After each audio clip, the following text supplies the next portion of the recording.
I am Alessandro Fuligni. We're here in Rome, in front of St. Peter's Square. You can see St. Peter's Basilica behind us. We're here as part of the Fatima Center's Rapid Response Team.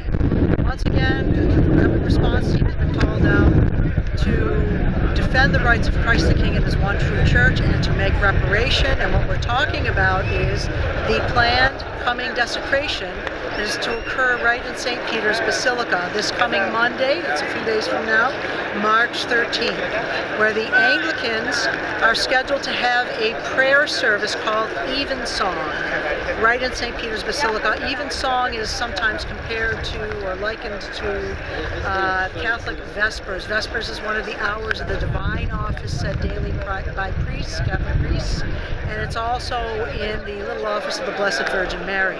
Now, how we found out about this coming desecration has to do with it was posted on the Anglican Center's website right here in Rome. That's how we found out about it. But as far as we know, nothing's been published coming from either the Vatican or anywhere else. Is that not correct, Alex? It is. As a matter of fact, Joanna, we didn't find any news coming out from the Vatican. We just read that news from the Anglican Center website.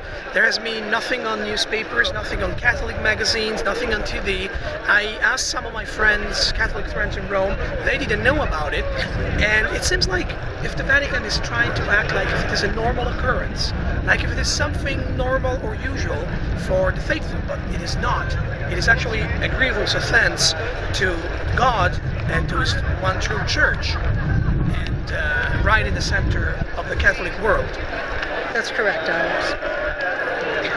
Interfaith services, interfaith worship, or worship in common has always been forbidden in the Catholic Church, and there's for good reasons. First of all, by participating in such a thing, it exposes Catholics to false dogma and false practice.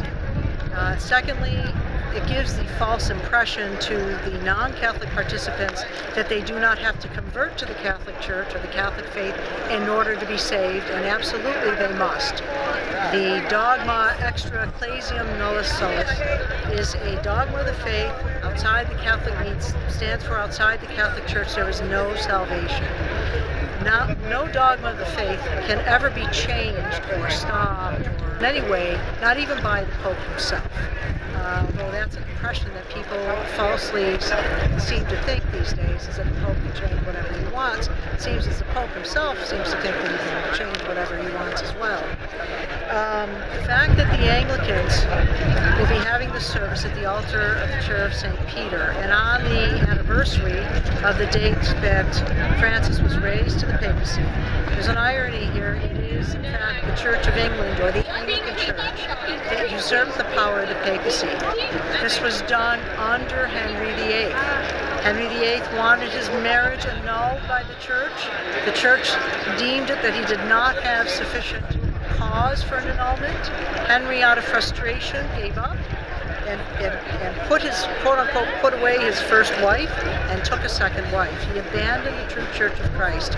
He established the Church of England, also known as the Anglican Church, with himself as the reigning monarch to be the head of the Church of England. Amazingly, 12 years before Henry VIII established the Church of England, abandoning the true Church of Jesus Christ, he was given the title of Defender of the Faith by Pope Leo X, and the reason for this was because he publicly defended Christ's true church against the errors of Martin Luther.